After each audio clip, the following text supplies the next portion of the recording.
Hey everyone. Imagine pouring your heart into a family tradition you've funded for years, only to uncover a betrayal so shocking it redefines everything you know about love and loyalty. I'm Emily, and this is the story of how a single live stream exposed my family's lies, shattering my trust and forcing me to rebuild. It's a wild ride of deception, heartbreak, and hard-won lessons. Stick around, hit that like button, subscribe, and drop a comment about where you're watching from. My name is Emily, and I'm a 30-year-old software developer living in Seattle. For years, I've been the financial safety net for my family, stepping in whenever bills piled up or emergencies struck. It wasn't a role I sought, but one I embraced. Believing family meant standing by each other no matter what.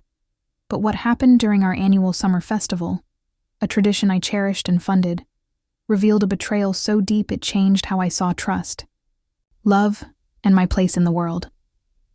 I grew up in Bremerton, a small town an hour's ferry ride from Seattle, in a modest house filled with warmth and memories.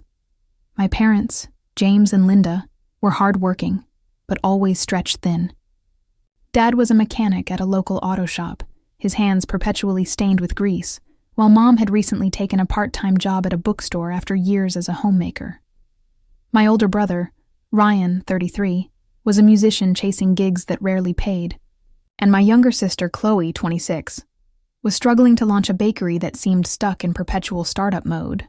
I was the stable one, the one who'd escaped Bremerton's small-town limits for a tech job in Seattle.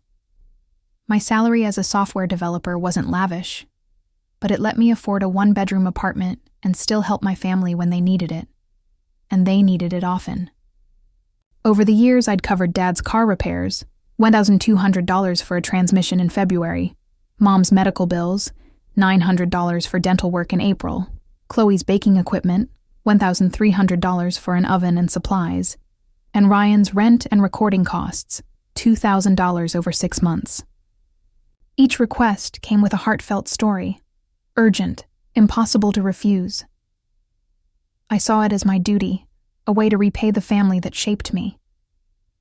But nothing meant more to me than our annual summer festival, a tradition started by my late grandfather, Pop, who passed away when I was 16. Pop believed food and music could heal any divide. Every July, he'd transform our Bremerton backyard into a vibrant celebration.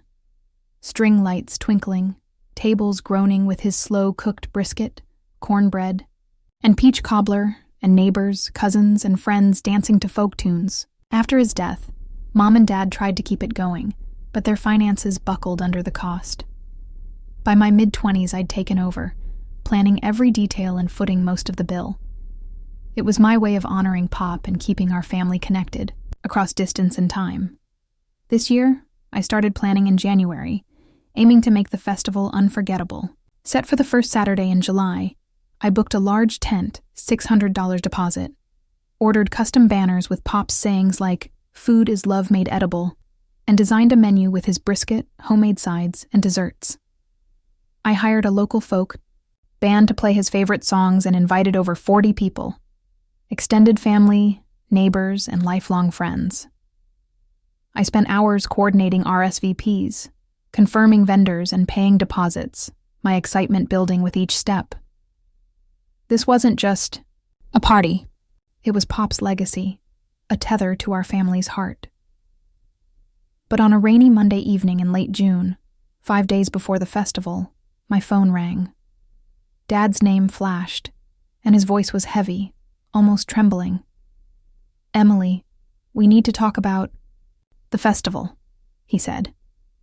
My stomach dropped. Dad only used that tone for serious trouble.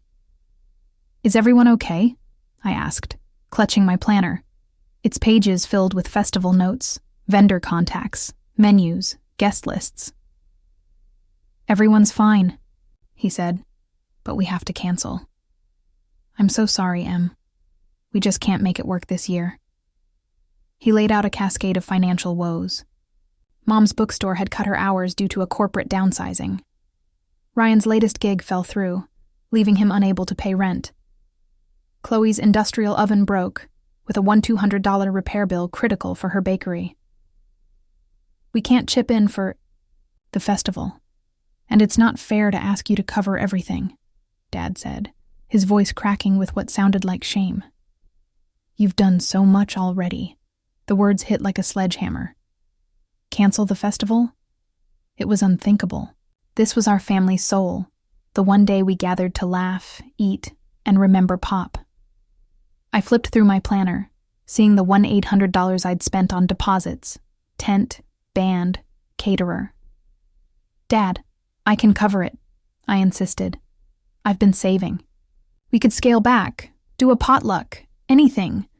But he was firm. No, Em, we can't keep leaning on you. It's not sustainable. We'll make it up next year, I argued, suggesting cheaper options. Fewer dishes, no band, a smaller tent. But Dad shut me down. It's final, he said. We'll do it bigger and better next year. Hanging up, I sat in my apartment, staring at my planner. Pages of notes mocked me. Vendor contracts, menu drafts, RSVPs from 42 people. I'd lose the deposits, but worse, I'd lose the festival. The one thing that kept us tethered to Pop and each other. Still, Dad's distress felt so real, and I respected their wish to stand on their own. The next day, I started canceling vendors. The caterer was sympathetic, but kept the $500 deposit. The band found another gig, but the tent company only refunded 25% of the $600. It stung, but I understood their struggles. To honor Pop, I decided to host a solo barbecue in my apartment complex's courtyard. Just me, a small grill, and Pop's recipes. It wouldn't be the same, but it was something.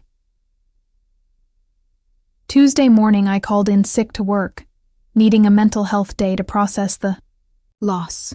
At the grocery store, where I'd usually buy bulk ribs and corn for dozens, I picked out a single steak, one potato, and a small bag of greens. The contrast was stark. Other shoppers loaded carts with party supplies, buns, burgers, paper plates. Their excitement a knife in my heart. A mom with 2 kids debated how many hot dogs to buy. An elderly man chose ingredients for a family recipe, his care reminding me of Pop. The cashier, a cheerful teen, commented on the perfect festival weather. I forced a smile, hiding the ache. Back home, I set up my courtyard with a tiny grill, a single string of lights, and a banner with Pop's quote. I mixed his brisket marinade, but scaling it down for one steak felt like betraying his memory. My phone buzzed with family group chat messages, Ryan venting about his canceled gig, Chloe posting a photo of her broken oven, Mom sharing job search frustrations. I responded with encouragement, promising a bigger festival next year. Their replies were oddly curt, lacking warmth. I brushed it off, assuming stress. Scrolling through old photos, Pop teaching me to grill, Mom dancing with cousins, Ryan strumming his guitar for kids. I felt nostalgia and loss. The festival was where we celebrated graduations, mourned losses, and rebuilt bonds. Canceling it felt like skipping a heartbeat. But I trusted my family's honesty. They were struggling, and I couldn't force a celebration. Or so I thought. As I prepared my solo barbecue, a coworker, Maya, texted to check in. She'd heard about the cancellation and offered to join me, but I declined, wanting to honor Pop alone. Maya's kindness lingered, a reminder of the support I had outside my family. But the unease grew. Something about the group chat silence didn't sit right. Why were their responses so rehearsed? Why no calls to check on me? The unease deepened as Friday arrived, the day before the festival. Seattle woke to a perfect morning, clear skies, a gentle breeze, 72 degrees. Pop would have called it festival blessed, and the irony was brutal. I'd planned to be at my parents' house, setting up tables and slow-cooking brisket. Instead, I was alone, prepping for my solo barbecue in my apartment's courtyard. The space felt like a stage for a one-woman show, my tiny grill dwarfed by memories of past festivals. I hung Pop's banner. Food is love made edible. And a single string of lights, their glow pitiful in the daylight. I played his favorite, folk tunes on my phone, but the music echoed hollowly without family chatter. I kept checking the group chat, hoping for a sign they'd reconsider, a small gathering, a call, anything. But it was silent. Chloe posted an Instagram story about running errands, her cart filled with paper plates and napkins. I assumed it was for her bakery. Ryan shared a Snapchat from a liquor store near Bremerton, laughing with friends and holding craft beer. I figured he was visiting home. But my coder's brain, trained to debug complex systems, flagged these as anomalies. My job as a software developer had honed my ability to spot patterns and inconsistencies. A bug in code often hid in plain sight, revealed by a single out-of-place variable. Chloe's party supplies and Ryan's presence didn't align with their financial woes. By evening, I was grilling my steak, the smell triggering memories of Pop's backyard packed with family. I flipped through photo albums, Ryan's goofy dance moves, Chloe sneaking cobbler, Mom and Aunt Sarah giggling over wine. The festival wasn't just food. It was our identity, where we shared stories and healed rifts. Losing it felt like losing Pop again. I posted a photo of my setup on Instagram, keeping Pop's tradition alive, even if it's just me. Chloe sent a heart emoji, Ryan a looks good. No calls, no warmth. Their silence gnawed at me. Usually, festival week was a flurry of texts. Mom coordinating sides, Dad asking about grill timing, Ryan joking about eating all the brisket. Today, nothing. I ate my meal alone, the music now off, the albums closed. The courtyard felt like a stage with no actors. Neighbors' barbecues filled the air with laughter and sizzling grills, a stark contrast to my solitude. I tried to focus on the positives. No logistics, no stress. But the festival's absence was a void. Then, social media raised red flags. Chloe posted an Instagram story from our parents' house, arranging flowers in a professional centerpiece. Ryan shared a Snapchat of himself, unloading a fancy tent. Not the one I'd rented, but a pricier one. Mom, who rarely posted, shared a Facebook update about a special day, showing her at a salon, her hair styled. My gut screamed, something was wrong. If they were broke, why the flowers, tent, salon visit? I rationalized. Maybe they were helping a neighbor. Or it was a last-minute event. But the pieces didn't fit. My coworker Maya texted again, offering to drop by with dessert. I declined, but appreciated her persistence. She'd shared her own story of family manipulation. Her parents guilting her into funding their lifestyle while excluding her from events. Her words echoed in my mind, amplifying my suspicions. As evening fell, I cleaned up my meager meal, the single plate and fork, a sad reminder of the day's failure. I was about to head inside when my phone buzzed with a notification that shattered everything. Chloe had started an Instagram live stream. I clicked, expecting a bakery update. Instead, I saw our parents' backyard, transformed into a festival wonderland. String lights formed a glowing canopy, brighter and more elaborate than anything we'd had before. A massive tent dominated the lawn, surrounded by tables with crisp linens and professional centerpieces. At least 40 people, my guest list, mingled, laughing and eating. Chloe's voice was bright. What an incredible summer festival. Mom and Dad went all out. The camera panned to Ryan at a grill station with multiple high-end grills, wearing a new apron. Mom directed caterers in a sparkling dress, her hair freshly styled.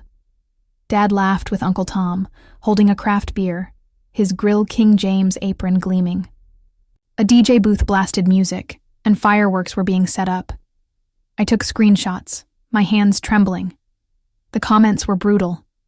Best festival ever. James and Linda nailed it. Worth the trip from Portland, Chloe laughed, saying Dad splurged to make it special. I felt sick.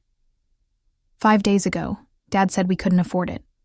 I'd canceled vendors, lost $1,800 in deposits, and sat alone, thinking they were struggling. Now they were celebrating with my plans, my guest list, and I suspected, my money, without me. I replayed the live stream in my mind, each detail a stab. The tent was bigger than mine, the catering fancier, the DJ a level up from the band I'd booked. This wasn't a last-minute gathering. It was my festival, reimagined with a bigger budget and no Emily. The betrayal wasn't just emotional. It was a calculated theft. I needed answers, but first, I needed evidence. The live stream ended, after 25 minutes, but the images burned into my mind. I sat in my dark apartment, staring at screenshots, the tent, the catering, the fireworks, the faces of family and friends. This wasn't a spontaneous gathering. It was my festival, hijacked with a bigger budget and no Emily. The realization hit like a wave. They'd lied, used my money, and excluded me deliberately. I replayed Dad's Monday call. His voice had trembled, detailing Mom's job cut, Ryan's rent issues, Chloe's oven repair. Each story was crafted to evoke sympathy, to make me feel guilty for wanting to fund the festival. But the live stream exposed the truth. They hadn't canceled it. They'd stolen it. My coder's instinct kicked in. I needed evidence. I scoured social media, building a timeline of their deception. Chloe's Instagram stories from the past month were damning. A photo at a party supply store, which I'd thought was for her bakery, showed catering menus in the background. A video of her testing speakers, assumed to be for a client, now screamed festival prep. Ryan's Snapchat showed him at a rental company, picking up tables and chairs. Mom's rare Facebook activity included likes on posts from caterers and event planners. Dad was tagged in a cousin's post about festival setup. The coordination was meticulous, planned over weeks, if not months. The financial picture was uglier. Over the past 6 months, I'd given my family $200, $200 for Dad's car repairs, $900 for Mom's medical bills, $2,300 for Chloe's oven and business expenses, $2,000 for Ryan's rent and recording gear. Each request had felt urgent, and I'd trusted them. Now, I estimated the festival's cost. Tent, $700, catering, $2,200, DJ, $600, decorations, $500, fireworks, $400. Total, $4,400. Suspiciously close to my contributions. The timeline was incriminating. The requests spiked in January when I began festival planning. Chloe's oven emergency came days after my tent deposit. Ryan's rent issues aligned with my caterer payment. They'd siphoned my money to fund the event while planning to exclude me. The betrayal was a gut punch, but the financial manipulation was a knife twist. I couldn't sleep that night. My mind raced with questions. Why cut me out? Was I too controlling? Did they resent my help? Or was I just a wallet, my presence irrelevant once the funds were secured? The pain was raw, worse than losing Pop. This was betrayal by the living, the people I'd trusted most. I'd seen my family as flawed but loving. Now I questioned everything. By morning, I was exhausted, but resolute. This wasn't a misunderstanding. It was deliberate. I waited for any sign they'd admit the festival happened. The group chat stayed silent. Then, at 10:30 a.m., Dad texted privately, "Morning, Em. Hope you had a quiet weekend. Hate to ask, but we need $200 for Mom's medical bills and overdue utilities. Can you help? Love you." The audacity was breathtaking. Hours after a lavish festival, he wanted more money. The quiet weekend line mocked my solitude. And "love you" felt like manipulation. I screenshotted the text, adding it to my evidence. I crafted a strategic reply. "Hey Dad, saw Chloe's live stream from the festival at your place. Incredible setup. Tents, catering, fireworks. I'm confused. You said we couldn't afford it. How did this happen? Also, How does the $200 fit with the party's costs? The group chat erupted. Chloe claimed it was a small, last-minute gathering with leftover supplies. Ryan said it was just neighbors dropping by. Mom insisted friends brought the food. Their stories crumbled. 40 guests, professional catering, and a DJ weren't last minute. Dad's private reply doubled down. It wasn't a big deal, Em. Just a small barbecue. The $3,200 is for real bills, unrelated to any party. Their lies confirmed my fears. They wouldn't come clean, even when caught. I decided to go public, posting a side-by-side on Instagram, Dad's text next to Livestream screenshots. Caption: funny how no money for the festival became this. Funded by my $5,200 in emergencies, feeling used. I tagged my family and several guests. The response was immediate. Friends messaged with support, shocked by the deception. Family friends who attended commented, confused by the conflicting stories. The group chat exploded. Chloe accused me of airing dirty laundry. Ryan called me overdramatic. Mom begged me to keep it private. Dad's response was the worst. I can't believe you'd humiliate us like this. After all we've done, you're jealous of a little barbecue. No wonder we left you out. That last line was the truth slipping through. My exclusion was intentional, not about money, but control. They wanted the festival, and my money, without me. I replied to Dad, "You're right. This is why you excluded me, and it's why I'm done funding you." I blocked their numbers temporarily and cried, the weight of their betrayal crushing. A call from Maya, my coworker, pulled me back. She'd seen my post and shared her own story of family exclusion, offering to meet for coffee. Her support was a lifeline, reminding me I wasn't alone. My Instagram post ignited a firestorm. Friends messaged with support, shocked by the deception. Family friends who attended the festival commented, confused by the conflicting stories. A cousin, Ellie, reached out privately, saying she'd been told I was too busy to attend. Her honesty was a small comfort, but the group chat's reaction was vicious. Chloe accused me of embarrassing the family. Ryan called me dramatic. Mom begged me to handle this privately. Dad's response was the worst. I can't believe you'd attack us like this. After all we've done, you're jealous of a little barbecue. No wonder we left you out. That last line revealed the truth. My exclusion was deliberate, about control, not money. They wanted the festival, and my money, without me. I replied to Dad, "You're right. This is why you excluded me, and it's why I'm done funding you." I blocked their numbers temporarily and sobbed. The betrayal's weight crushing me. The aftermath was overwhelming but clarifying. Support from friends, Maya, and even strangers validated my pain. Family financial manipulation was common, but the hurt lingered. I'd defined myself as the family fixer, the one who kept us together.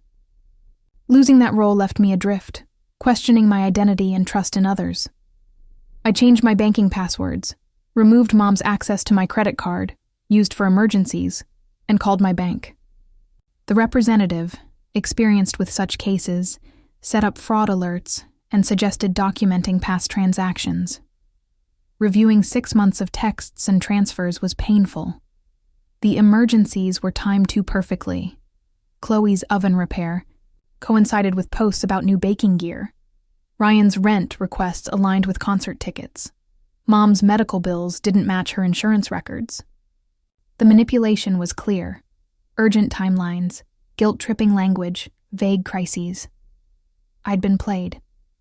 I sought a therapist specializing in family trauma and financial abuse. She helped me see the patterns. My family exploited my love for the festival in Pop's memory. I'd enabled them by never questioning their requests, assuming loyalty meant blind support. Therapy taught me to spot red flags, rushed deadlines, emotional appeals, inconsistent stories. It empowered me, but forced me to grieve the trust I'd lost. Maya became a key ally, sharing her own story of parental manipulation. Her parents had guilted her into funding their vacations while excluding her from family events, claiming she was too successful to care. We bonded over coffee, and she invited me to her book club, a small step toward rebuilding my social world. I also joined a support group for financial abuse survivors, hearing stories of parents and siblings exploiting loved ones. It wasn't just me. The group offered practical advice: set boundaries, document everything, prioritize respectful relationships. 6 months later, I unblocked my family, setting strict boundaries. No financial requests, no manipulation. Chloe apologized, admitting she got caught up, but minimizing her role. Ryan insisted I'd overreacted but stopped asking for money. Mom struggled, slipping into guilt trips, but adapted. Dad remained defensive, blaming me for ruining the family's reputation. Our relationship stayed fractured. Ellie's outreach offered hope for reconnecting with extended family, though I remained cautious. A year after the betrayal, the festival's loss still stung. It wasn't just a party, it was Pop's legacy, our family's soul. I refused to let my family's deception erase it. I decided to host my own festival, not for them, but for my chosen family, friends, co-workers, and support group members who'd stood by me. I planned a modest event in a Seattle park, renting a small tent, grilling Pop's brisket, and playing his folk tunes. The guest list was 15 people, a fraction of past festivals, but each one was there for me. The day was perfect, sunny, warm, filled with laughter. We toasted Pop, shared stories, and created new memories. Maya brought a homemade cobbler, a nod to Pop's recipe. Ellie attended with her kids, their presence a tentative bridge to family. It wasn't the same, but it was honest, and that made it better. My family didn't acknowledge my event. Cousins later said they'd tried a smaller festival, funded themselves. It flopped, sparse attendance, no catering, no music. Their attempt to recreate the magic without me failed, and I felt a quiet vindication. I'd reclaimed Pop's tradition, on my terms. Therapy continued to guide me. I learned to trust my instincts, spotting manipulation before it took root. I set long-term financial boundaries, redirecting savings to personal goals: a new laptop, a trip to Japan, a condo down payment. My family's requests had once derailed my dreams. Now, I prioritized myself. Rebuilding trust was harder. I was cautious even with friends, but Maya, Ellie, and the support group helped. I learned healthy relationships thrive on mutual respect, not obligation. I deepened bonds with my book club, joined a hiking group, and mentored young coders at work.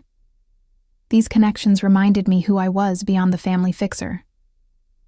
2 years after the live stream, I stood in my new condo, hosting my second solo festival. The park event had become my tradition, with 20 friends bringing dishes, sharing stories, and dancing to Pop's music. The joy was pure, no lies, no manipulation, just connection. Maya's cobbler was a hit, and Ellie's kids played as we reminisced about Pop. I'd found peace in letting go of toxic ties and embracing those who lifted me up. My family relationships remained distant but stable. Chloe and I talked occasionally, mostly about her bakery, now gaining traction. Ryan moved to Portland, chasing music without my help. Mom sent cautious texts, avoiding financial requests. Dad and I rarely spoke. His refusal to own the betrayal left a scar. The experience reshaped me. I was no longer the family fixer, and that freedom let me discover myself. I traveled to Japan, hiked the Cascades, and mentored coders, finding purpose outside family drama. The support group remained a lifeline, offering wisdom and camaraderie. I learned family isn't just blood. It's the people who show up with honesty. The festival betrayal was a painful lesson, but it taught me my worth. I now trust my gut, set boundaries, and invest in respectful relationships. Pop's legacy lives on, not in Bremerton, but in the gatherings I create with love and authenticity. Have you faced family betrayal or financial manipulation? Share your story in the comments. I'd love to hear how you navigated it. If this resonated, hit that like button, subscribe, and share with anyone who needs to know they're not alone. Your worth isn't your wallet, and you deserve relationships built on trust. Thanks for listening, and take care.